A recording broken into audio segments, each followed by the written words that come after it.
বিধ্বস্ত ঘরবাড়ি দুমড়ে মুচড়ে পড়ে থাকা এই গাড়িগুলোই বলে দেয় কতটা ভয়াবহ ছিল টর্নেডো। এই দৃশ্য যুক্তরাষ্ট্রের টেক্সাস অঙ্গরাজ্যের একটি ছোট্ট শহরের। স্থানীয় সময় রোববার প্রচণ্ড বেগে আঘাত হানা টর্নেডো ও ঝড়ো বৃষ্টিতে একবারে ধ্বংসস্তূপে পরিণত হয়েছে শহরটি। দেখে বোঝার উপায় নেই, একদিন আগেই এখানে ছিল মানুষের বসবাস। আমি কখনো এরকম কিছু দেখিনি। এটি এতটাই ভয়ানক ছিল যে আমি কল্পনাও করতে পারছি না। সব হারিয়ে আমি এখন নিঃস্ব। আরাকানসাসের পরিস্থিতিও একই।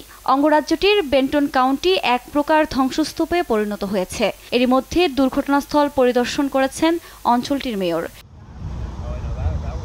কেন্টাকিতেও রাস্তাঘাটে গাছ পড়ে বন্ধ হয়ে গেছে অঞ্চলটির সঙ্গে যোগাযোগ। স্থানীয় সময় রোববার যুক্তরাষ্ট্রের 7 অঙ্গরাজ্যে টর্নেডো ঝড়ো বৃষ্টিতে প্রাণহানি বেড়েই চলেছে। অঙ্গরাজ্যগুলোতে বিদ্যুতের খুঁটি উপড়ে এখনও বিদ্যুৎ বিচ্ছিন্ন প্রায় 3 লাখ মানুষ। দ্রুতই এ সমস্যার সমাধানে কাজ চলছে বলে জানিয়েছে কর্তৃপক্ষ। যুক্তরাষ্ট্রের চলমান পরিস্থিতির মধ্যে আবহাওয়া নিয়ে নতুন করে আবারও দুঃসংবাদ দিল আবহাওয়া office. New York, Pennsylvania, new jersey এবং মেরিল্যান্ডের কিছু অংশে স্থানীয় সময় মঙ্গলবার ভারী বৃষ্টিপাতের সম্ভাবনা রয়েছে।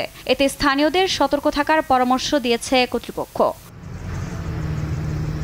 আফরিন মৌ, নিউজ ডেস্ক, দেশ টিভি।